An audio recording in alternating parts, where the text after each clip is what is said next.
내가 누구인가에 대한 자신의 삶의 정체성, 대단히 우리에게는 중요한 것 같습니다. 왜냐하면 젊은 세대들이 자기에 대한 정체성을 바르게 이해하지 못할 때에 나타나는 현상은 길을 가다 막히면 이 길이 아닌가 하고 돌아섭니다. 고등학교를 졸업하고 대학을 갈 때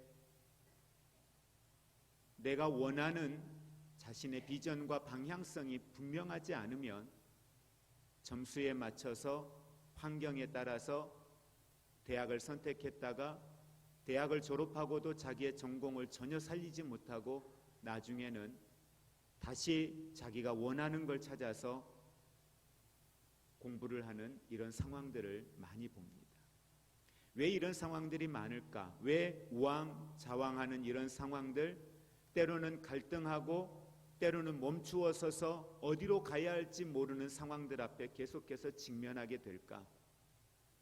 특히 이 세대를 사는 많은 젊은이들 뿐만 아니라 수많은 사람들이 이와 같은 상황 앞에서 어떻게 어디를 향하여 내가 무엇을 해야 할지를 전혀 알지 못하고 머뭇거리고 있는 모습들을 보게 됩니다. 지금 내 삶의 현장에 무언가를 하고 있지만 내가 하고 싶어서 이것이 내 삶의 정체성이고 내 삶의 비전이어서 하는 것이 아니라 그냥 현재 상황에서 내가 할 수 있는 이것이 최선의 선택이기 때문에 그 길을 걸어가고 있다라는 이야기를 하는 사람들을 많이 듣게 됩니다. 왜 힘들까? 왜 사람들이 자기가 원하는 자신의 삶의 목적과 방향과 비전을 향하여 가지 못할까? 가장 큰 이유는 바로 내가 무엇을 해야 할지에 대하여 알지 못하는 건 자신의 삶의 목적을 알지 못한다는 겁니다. 우리는 계속해서 주일날 오후 예배를 통해서 우리 자신의 정체성에 대한 부분들, 내 삶의 목적에 대한 부분들, 내가 이 땅 가운데 무엇을 할 수 있는가에 대한 부분들을 계속해서 말씀을 통해서 함께 나누고 있습니다. 성경에도 보면 내가 무엇을 할 수 있을 것인가에 대한 자신의 삶에 대한 정체성이 바르지 않는 사람들이 많이 기록되어져 있습니다. 그런 반면 자신의 삶에 대한 방향과 정체성이 분명했던 사람들이 또한 기록되어져 있고요. 근데 그들의 삶을 보면 정말 단순합니다. 그리고 정확합니다. 어떤 상황 앞에 놓이든 누구를 만나든 어떤 소리를 듣든 내가 지금 무엇을 해야 될 것인가에 대한 자신의 삶의 정체성이 분명하기 때문에 그는 누가 뭐라고 이야기를 하여도 거기에 동요되지 않는다라는 겁니다. 누가 뭐라고 이야기해도 내 입술에 내가 해야 할 말들이 너무도 정확한 거죠. 믿음의 사람들의 삶을 보면 그들의 말과 그들의 삶의 선택은 너무도 분명했습니다. 특별히 우리가 잘 알고 있는 오늘 요한복음의 강해를 통하여서 사도 요한은 세례 요한에 대한 이야기를 많이 하고 있습니다. 1장에서부터 예수님에 대한 이야기와 함께 더불어서 세례 요한에 대한 이야기를 하고 있는데 오늘 29절에서부터는 이제 구체적인 사건들이 기록이 되어지는 거거든요. 근데 첫 번째 사건의 기록을 바로 세례 요한에 대한 사역, 세례 요한과 예수님과의 만남에 대한 내용으로 시작을 하고 있다는 겁니다. 오늘 세례 요한은 자신의 정체성에 대하여서 이야기합니다. 우리가 지난 시간에 보았던 것처럼 26절과 27절에서 산헤드린 공회에서 파송되었던 바리새인들, 레위인들 이들이 세례 요한에게 묻습니다. 내가 누구냐라고 하는 질문을 하게 되죠. 나는 메시아가 아니다. 나는 엘리야도 아니다. 나는 선지자도 아니다. 다만 나는 외치는 자의 소리, 광야에서 외치는 자의 소리라는 거죠. 그러면서 이후에 오실 그분은 내가 그의 신도, 그 신의 끈조차도 매듭 지을 수 없는 그런 분이시다. 그런데 그 오실 그분을 예비하는, 오실 그분을 준비하는 그런 사명이라고 사도 요한, 세례 요한은 이야기를 했습니다. 그런데 오늘 말씀에 보면 정확하게 세례 요한의 삶에 대한 목적과 세례 요한이 궁극적으로 그가 하고자 하는 사역의 본질적인 내용을 성경에 기록을 하고 있습니다. 우리 오늘 말씀의 31절에 있는 말씀 같이 함께 합독하겠습니다. 나도 그를 알지 못하였으나 내가 와서 물로 세례를 베푸는 것은 그를 이스라엘에 나타내려 함이라 하니라. 아멘. 그를 이스라엘 가운데에 나타내려 함이라. 내가 지금 이 광야에서 세례를 베풀고 내가 이 광야에서 복음을 전하는 것 가장 큰 이유는 뭐냐? 바로 그건 그분을 나타내기 위함이다라고 이야기를 하고 있습니다. 그분이 누구인가에 대한 부분을 오늘 29절과 30절에서 이야기하고 있는데 바로 그분은 예수 그리스도입니다. 그 예수 그리스도를 나타내려 함이라. 그러면 사도들마다 그들이 전하는, 그들이 나타내고자 했던 예수님의 모습은 다 다릅니다. 본질적으로 구원의 메시아 예수 그리스도이지요. 그런데 여기에서 세례 요한이 나타내고자 했던 예수 그리스도는 바로 29절 말씀 같이 함께 합독합니다. 이튿날 요한이 예수께서 자기에게 나오심을 보고 이르되 보라, 세상 죄를 지고 가는 하나님의 어린 양이로다. 세례 요한이 이야기하고자 했던, 세례 요한이 증거하고자 했던 예수 그리스도는 바로 어린 양 예수 그리스도입니다. 세상 죄를 지고 가는 어린 양 예수 그리스도라고 성경은 이야기하고 있습니다. 보라, 세상 죄를 지고 가는 하나님의 어린 양이로다. 자신과 함께하는 사람들, 제자들, 모여있는 군중들 앞에, 그들 앞에 이야기하는 거죠. 예수 그리스도가 내게 나오심을 보고 세상 죄를 지고 가는 하나님의 어린 양이라고 말씀합니다. 세상의 죄를 지고 갔다. 그런데 그 예수 그리스도를 하나님의 어린 양이라고 이야기하고 있습니다. 여러분, 여기에서 세례 요한이 이야기하고 있는 어린 양, 어린 양이 언제 가장 먼저 등장을 합니까? 어린 양에 대하여서, 어린 양의 피에 대하여서 증거하고 있는데 그 양에 대해서 등장하고 있는 곳 중에 우리가 기억하고 있는 바로 성경이 출애굽기의 말씀에 기록이 되어져 있습니다. 출애굽기 12장에 보면 이스라엘 백성들이 애굽에서 노예 생활을 하고 있습니다. 이스라엘 백성들이 애굽에서 노예 생활을 하고 있을 때 하나님은 이스라엘 백성들을 구원하기로 마음에 결정을 하셨습니다. 그래서 모세를 사용하셨고 그 모세를 통하여서 애굽에 들어가서 그들을 이끌어내라 말씀을 하시죠. 하나님께서 그에게 약속하신 능력과 권능을 가지고 행하였습니다. 왕이 좀 마음이 움직여서 그래 데리고 나가라고 했다가 또 그 마음이 변합니다. 그 마음이 강팍해졌다라고 이야기하고 있습니다. 여러 가지의 방법으로 하나님의 능력을 나타냈지만 이스라엘 백성들을 데리고 나올 수가 없었습니다. 마지막 10번째 재앙이 뭡니까? 장자들을 치는 것이었습니다. 하나님께서는 모세에게 분명히 말씀을 전했습니다. 이스라엘 백성들로 하여금 어린 양을 잡아서 그 피를 그들의 집의 문설주에 발라 놓으면 천사들이 지나다가 그 문설주에 피가 발라져 있는 곳들은 넘어가지만 그러지 않는 곳들은 그들의 장자를 하나님이 죽이겠다라고 말씀합니다. 그건 사람뿐만 아니라 모든 동물들에게도 적용되어지는 말이었습니다. 그리고 실제 그 날이 왔습니다. 천사들이 지나면서 그 집의 문설주에 어린 양의 피가 발라져 있는 곳들은 그들의 생명이 보존되어지지만 그러지 않았던 것들은 말씀하신 것처럼 모든 이들이 다 죽게 되어지는, 장자들이 죽게 되어지는 결과를 가져왔습니다. 엄청난 재앙이었습니다. 애굽 사람들에게도 엄청난 재앙이었습니다.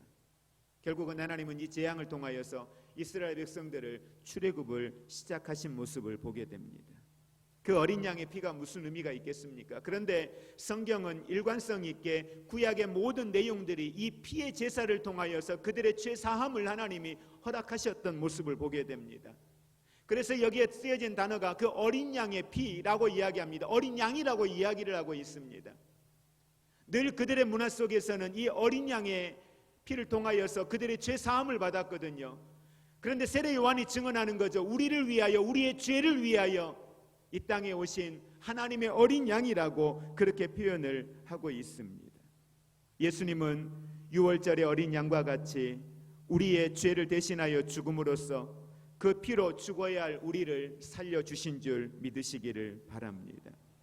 그러기에 그 어린 양은 철저하게 희생 제물을 의미하고 있습니다. 중보자라고 우리는 이야기하죠. 우리의 죄를 대신하여 죄의 값을 치르게 하신 중보자입니다. 그분이 친히 어린 양이 되어주셨다라고 하는 사실입니다.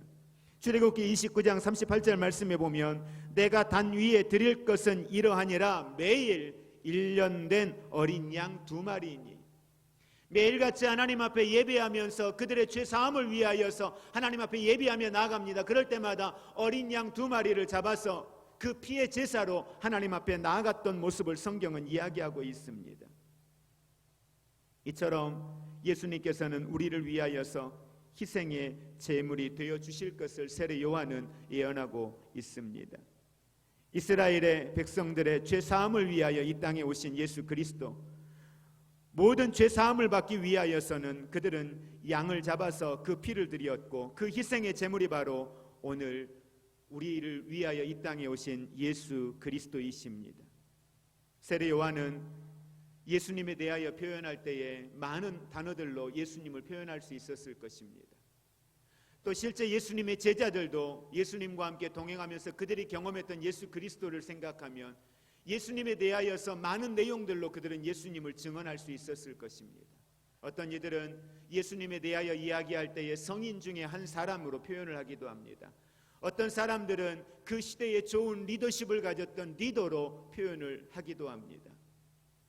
그런데 중요한 건 우리가 기억해야 될 예수 그리스도는 바로 이 땅에 우리를 위하여, 우리의 죄를 위하여 오신 하나님의 어린 양 예수 그리스도이심을 믿으시기를 바랍니다. 예수님은 누가복음 5장 32절 말씀에도 분명히 말씀합니다. 내가 이 땅에 온 것은 의인을 부르려 함이 아니라 바로 죄인을 불러서 회개시키기 위하여서 이 땅에 오셨다라고 분명히 말씀을 합니다. 여러분, 성경은 모든 사람이 죄를 범하였다라고 말씀합니다. 모든 사람이 죄를 범하였음에 하나님의 영광에 이르지 못한다라고 말씀하고 있고, 로마서 3장 10절 말씀은 의인은 없나니 하나도 없다라고, 모든 사람은 다 죄인이라는 걸 성경은 분명히 기록하고 있습니다. 죄는 인간에게 고통을 가져다 주었습니다.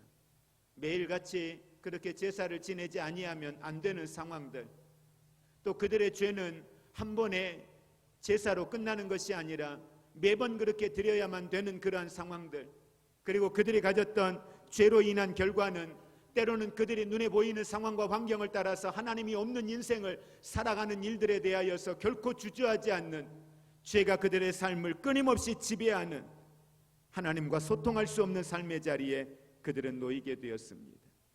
그러한 인간의 죄의 문제를 인간 스스로는 해결할 수 없었습니다.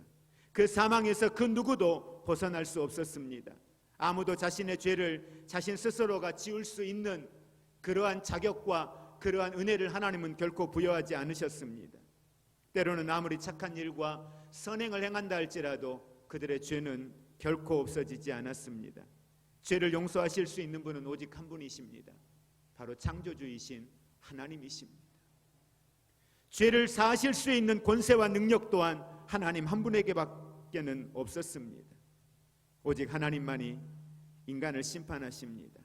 하나님의 심판 앞에서 스스로 의롭다 할 자가 아무도 없는 것이지요.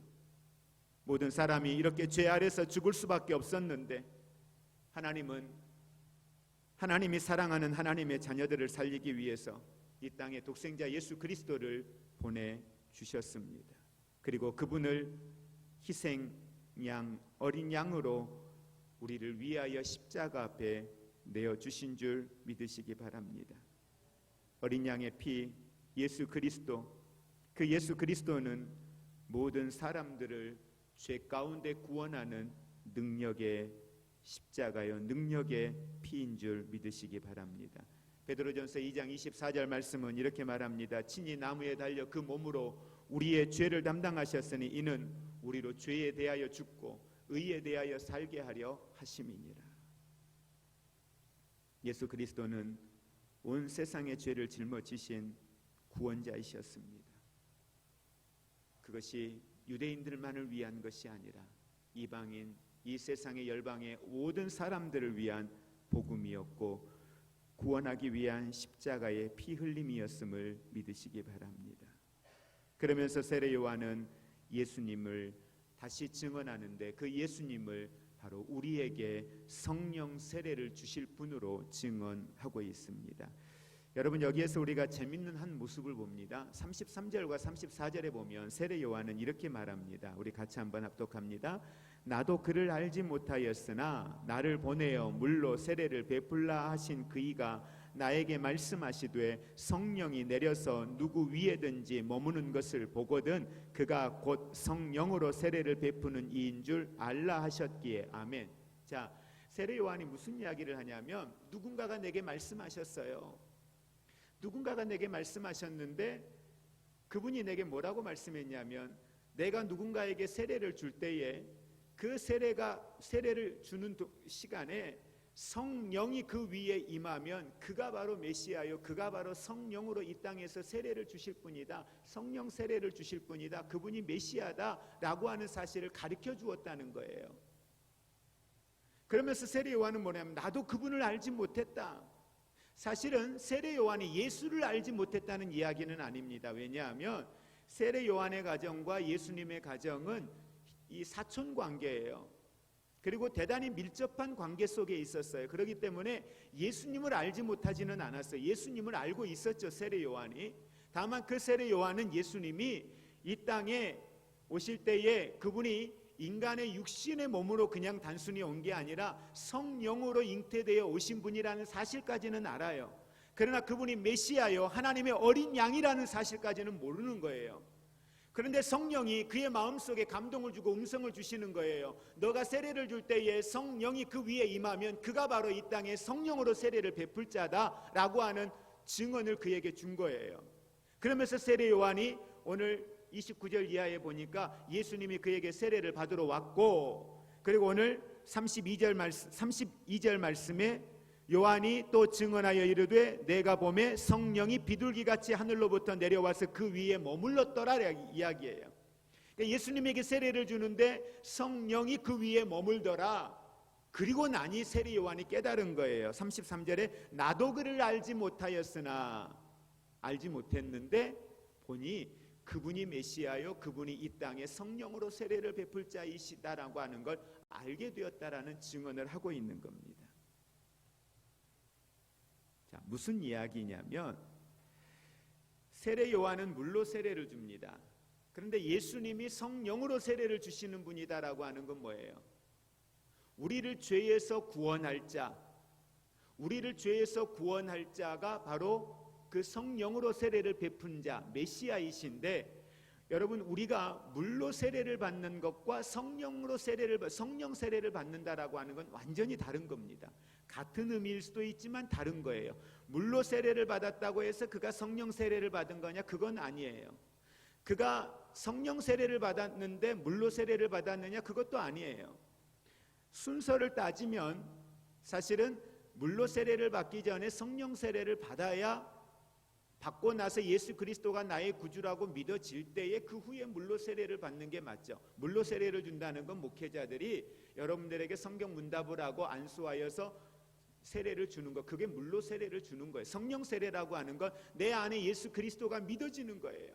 그분이 정말 하나님의 어린 양이셨구나, 그분이 나를 위하여 십자가를 지시고 나의 죄를 위하여서 십자가 앞에 당신의 모든 걸 내어주신 하나님, 그분이셨구나. 그를 믿는 자가 구원을 얻는다고 했는데 내 안에 그 예수 그리스도가 믿어지고 내가 구원받은 하나님의 백성이 되었다는 사실이 깨달아지는 거예요. 이게 성령 세례를 받은 거예요. 여러분 안에 예수 그리스도가 믿어지신다면 여러분은 성령 세례를 받으신 거예요.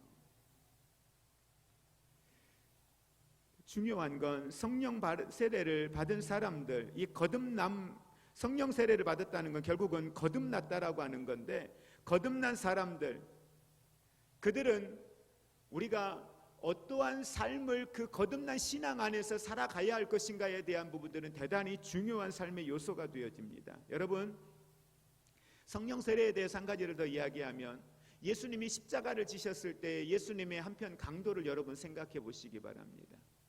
한편에 있던 그 강도가 물세례를 받았습니까? 그는 물세례 받지 않았습니다. 그런데 예수님이 그에게 말해요. 내가 나와 함께 낙원에 이르리라 라고 말씀을 해요. 그 무슨 말이에요? 그리고 그가 고백하죠. 내가 믿습니다라고 고백을 해요. 이 말은 무슨 말이에요? 그가 그 십자가의 그 처형을 받는, 사형을 당하는 그 현장에서 지금 예수 그리스도를 나의 구주로 믿어지는 거예요. 그가 성령 세례를 받은 거예요. 그곳에 있으면서 예수님과 함께 몇 시간 동안 그 십자가에 있으면서 그가 성령 세례를 받았고 그 성령 세례를 받음으로 예수 그리스도를 고백할 수 있었고 예수님은 그가 나와 함께 낙원에 이를 것이다라고 분명히 선포하고 말씀하고 있다는 겁니다. 이처럼 성령 세례는 대단히 중요합니다. 성령 세례는 받아도 되고 받지 않아도 되는 것이 아닙니다. 여러분, 성령 세례를 받지 않았다는 건 그는 구원받은 사람이 아니라는 거예요. 성령 세례를 받지 않았는데 구원받았다라고 말한다면 그건 거짓말입니다.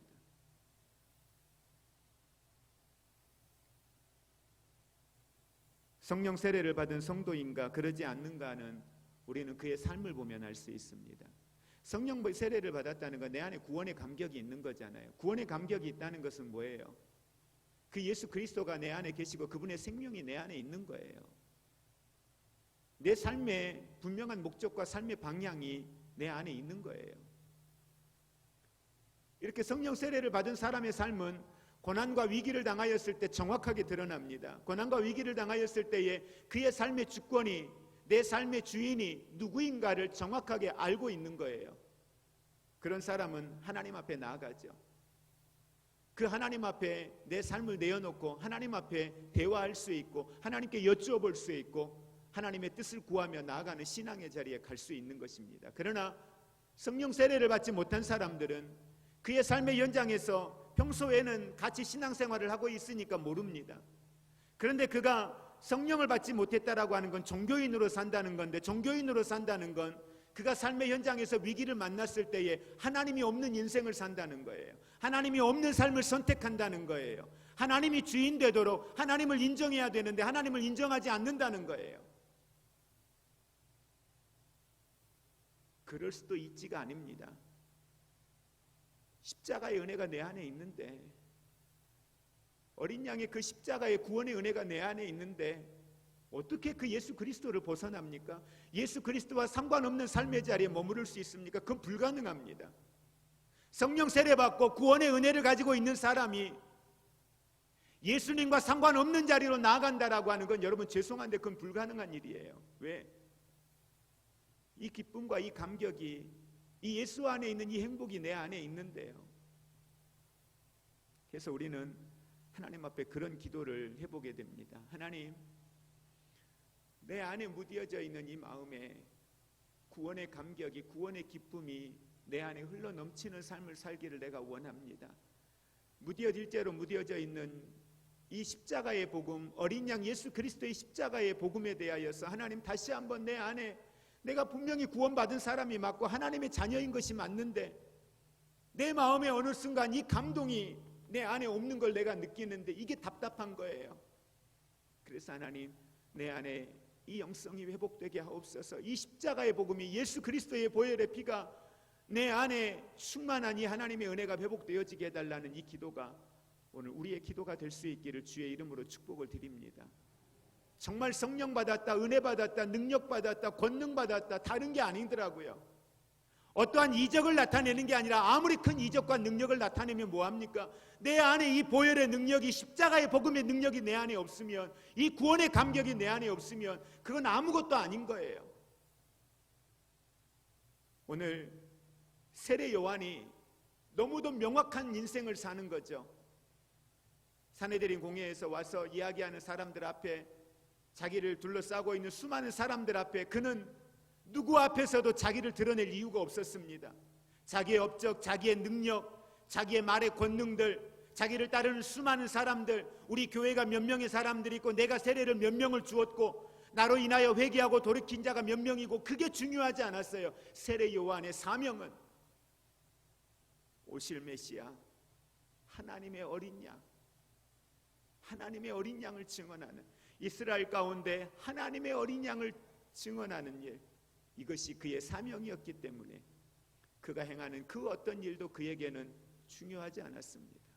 다만 그 모든 일들이 하나님의 어린 양을 전하는데, 증거하는데 필요한 사역이었기에 그 자리에서 그 사명을 감당했다라고 하는 사실입니다. 오늘 우리의 삶의 현장을 한번 들여다볼 수 있기를 원합니다. 그리고 우리는 다시 한번 이 십자가의 복음 앞에 설 수 있기를 원합니다. 세상 죄를 지고 가는 하나님의 어린 양, 여러분, 이 사실이 얼마나 무섭고 얼마나 놀라운 일인지를 우리는 알아야 됩니다. 세상 죄를 지고 가는 하나님의 어린 양, 그분이 세상 죄를 지고 가지 않았다면, 그분이 우리의 죄를 담당하지 않으셨다면요, 여러분, 이건 상상할 수 없는 일입니다. 그 십자가에 서신 예수 그리스도, 제물되어 친히 그 십자가에 못 박히신 예수 그리스도, 우리가 그분을 생각한다면 우리는 다시 한번 그분의 십자가의 은혜 앞에 나아가기를 주의 이름으로 축복을 드립니다. 아무 죄도 없으신 그분이 이 땅에 오셔서 십자가에 달리셨습니다. 나 대신 십자가에 죽으셨고 그 피로 말미암아 나의 모든 죄가 용서되었다는 사실, 이 사실이 이 시간 예배하는 저와 여러분의 심령 속에 믿어지시기를 주의 이름으로 축복을 드립니다. 여러분, 성령에 의하지 않고는 절대 이 사실이 믿어지지 않습니다. 성령이 내 안에 능력으로 함께할 때만이 이 사실이 우리 마음에 믿어집니다. 로마서 8장 1절과 2절은 그러므로 이제 그리스도 예수 안에 있는 자에게는 결코 정죄함이 없다라고 말씀합니다. 그리스도 예수 안에 있는 생명의 성령의 법이 죄와 사망의 법에서 우리를 구원하였습니다. 아멘. 이미 저와 여러분들은 죄와 사망의 법으로부터 구원받은 하나님의 백성인 줄 믿으시기를 바랍니다. 그러기에 우리는 다시 죄와 사망의 자리에 머무를 이유도 없고요, 그것들이 우리를 주장할 수도 없고요, 이제는 우리는 이 보혈의 은혜와 능력 안에서 더욱더 담대함으로, 감사와 기쁨으로 은혜 안에서 살아가는 우리의 삶이 되기를 주의 이름으로 축복을 드립니다. 예수님의 십자가를 믿는 순간 예수님의 그 피로 이미 나의 죄는 깨끗하게 용서되어졌습니다. 요한복음 1장 12절, 영접하는 자 곧 그 이름을 믿는 자들에게는 뭐가 되는? 하나님의 자녀가 되는, 뭘 주셨어요? 권세를 주셨습니다. 아멘. 그래서 예수님을 영접한 사람들은 그 순간 그는 변하고 그는 새 사람, 새로운 피조물이 되어집니다. 그런 사람들은 자기 중심의 삶에서 하나님 중심의 삶으로 변화되어집니다. 그런 사람들은 생활의 가장 중요한 관심이 하나님의 일이 되어집니다. 하나님이 나를 향한 목적과 사명이 무엇일까? 어떻게 사는 것이 하나님을 기쁘시게 해드리는 삶일까? 무엇이 하나님 앞에 선한 일일까? 이것을 생각하고 묵상하게 되어진다는 사실입니다. 그러다 보니 그들은 예배의 승리자가 됩니다. 주일날 드리는, 수요일날, 금요일날 새벽에 드리는 예배뿐만 아니라 예배의 승리자는 삶의 예배의 승리자가 된다는 것입니다. 모든 삶의 현장에 하나님이 중심이 되어지는 삶, 그래서 예배를, 삶을 통한 예배자로서의 그의 삶이 하나님이 기뻐하시는 삶을 살게 된다는 것이지요. 그러면서 그의 일상에서는 그래서 하나님 중심, 말씀 중심, 교회 중심 되어지는 신앙생활을 하게 되어집니다.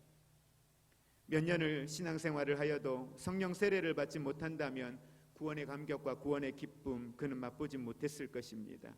그리고 그는 신앙생활이 어려울 거예요. 신앙생활이 힘들 거예요. 여러분 어떠세요? 예수 믿는 게 쉬우세요? 예수 믿는 게 힘드세요? 교회 나오시는 게, 예배 드리는 게 힘드세요? 어떠세요? 예수 믿고 교회 나오는 게, 예배 드리는 게 너무 힘들어. 또 예배 시간이 벌써 주일이야? 그 벌써 주일이야가 좋아서 벌써 주일이야이면 얼마나 좋을까요? 그렇죠? 근데 또 주일이야? 또 예배 드리러 가야 돼? 목장 예배 그거 해야 돼? 그 정부에서 하지 말라는데 그거 왜 자꾸 그걸 해? 예배 드리고 교회에 오고 때로는 교회 봉사를 해야 되고 섬겨야 되는 일들이 부담이 되고 힘들고 그것이 우리에게 버거움으로 되어졌을 때 여러분 우리는 우리 자신들을 한번 점검해 봐야죠. 물론 때로는 몸이 너무 힘들어서 그럴 수도 있죠. 그런데 우리는 우리 스스로가 알아요. 이게 일시적으로 내 몸과 마음이 힘들어서 나타나는 현상인지 아니면 내 안에 이 구원에 대한 즐거움과 하나님에 대한 갈망함과 이 은혜에 대한 사모함이 없어서 내 안에 오는 불편함인지 우리들은 너무 잘 알잖아요.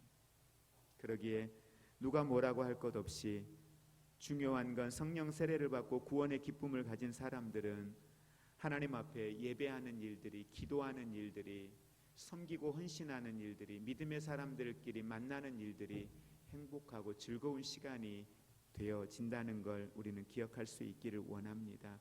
그렇다고 단정적으로 우리가 그러지 못한 사람들은 성령 세례 받지 못한 분이야, 이렇게 단정할 문제는 아닙니다. 때로는 기도할 수 없을 만큼 힘들고 하나님을 향하여 나아갈 수 없을 만큼 너무도 마음이 곤고한 사람들이 있어요. 구약의 이스라엘 백성들 보십시오. 얼마나 그런 경우들이 많습니까? 그럴 때는 우리가 같이 기도하고 함께 협력하고 함께 또 끌어가주고, 이런 신앙들이 우리에게 필요하죠. 말씀을 정리합니다.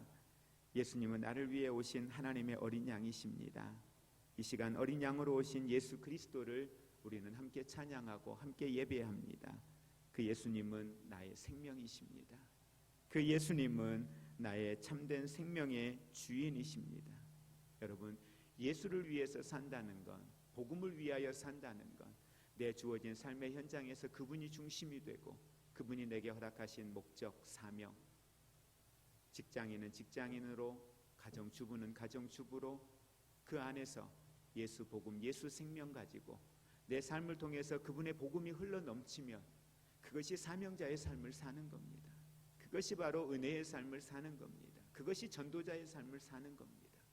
오늘 우리가 이 땅에 오신 하나님의 어린 양 예수 그리스도, 그 하나님의 어린 양 예수 그리스도를 다시 한번 우리 마음속에 묵상하고 그 십자가의 복음 앞에 다시 한번 우리가 믿음으로 설 수 있는 은혜의 시간이 되기를 주의 이름으로 축복을 드립니다. 우리 주 예수 그리스도의 은혜와 하나님 아버지의 사랑하심과 성령님의 교통하심이, 하나님의 어린 양 그분이 예수 그리스도시요, 그분이 우리에게 성령으로 세례를 베풀며 구원받은 하나님의 자녀임을 확인시켜 주신 그 십자가의 은혜 앞에, 그 사랑 앞에 우리도 주님 사랑합니다, 주님의 은혜를 기억하며 그 은혜에 합당한 성도의 삶으로 오늘을 하나님의 어린 양 예수 그리스도를 증언하는 이 아름다운 삶을 살기로 다짐하는 성도들 위해, 저들의 가정 위에